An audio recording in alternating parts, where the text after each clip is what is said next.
नमस्कार किसान भाइयों, मैं दिनेश मौर्य।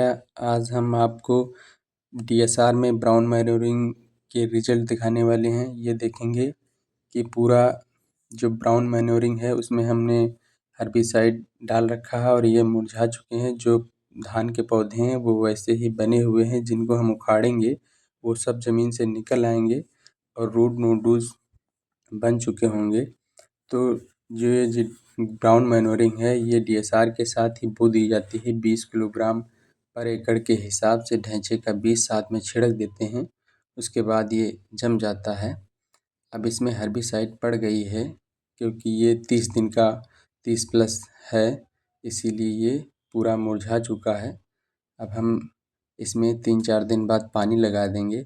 इसके डीएसआर के साथ ब्राउन मैन्योरिंग करने में बहुत सारे फ़ायदे हैं, क्योंकि ये नाइट्रोजन का स्थिरीकरण करता है और दूसरा जो पहले से खरपतवार होते हैं उनको नियंत्रित करने में आसानी रहती है, क्योंकि ये बढ़ने नहीं देता है और फास्ट ग्रोइंग प्लांट होता है।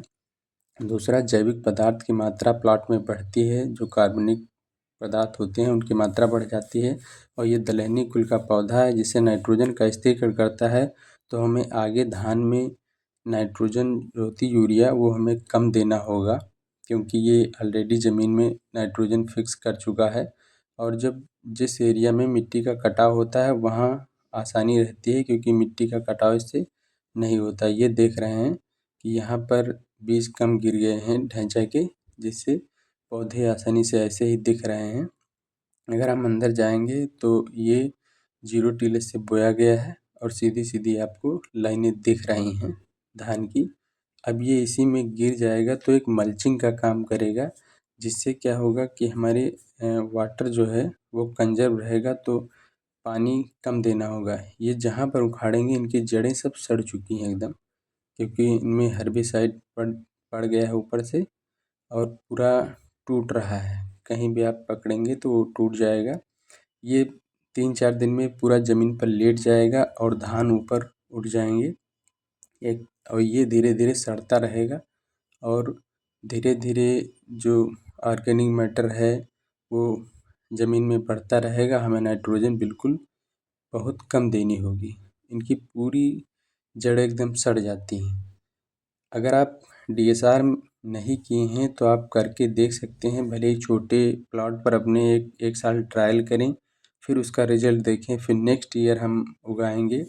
क्योंकि इसमें कॉस्ट भी बहुत ज़्यादा, कॉस्ट ऑफ कल्टीवेशन वो बहुत ज़्यादा बचती है। लेबर बचता है, वाटर बचता है, मतलब डीजल आप बचा सकते हैं और समय बच जाता है। इसीलिए ये इसका जो ओवरऑल है इसमें कॉस्ट ऑफ कल्टीवेशन बच जाता है। और इसमें अगर आप ब्राउन मैन्योरिंग कर रहे हैं तो फिर आपको नाइट्रोजन देने की भी आवश्यकता ना के बराबर पड़ती है। ये देखेंगे पूरा 10 एकड़ का प्लाट है, पूरे में ब्राउन मैन्योरिंग की गई है और आप भी करके देख सकते हैं। ढैंचे का बीज आप पहले से तैयार रखें, जब आप बोएं उसके साथ में ये बो सकते हैं। और जब 25 से 30 दिन की फसल तैयार हो जाए फिर हम इसको इसी में स्प्रे कर सकते हैं। दोस्तों, अगर हमारी जानकारी अच्छी लगी है तो हमारे चैनल को सब्सक्राइब करें। धन्यवाद।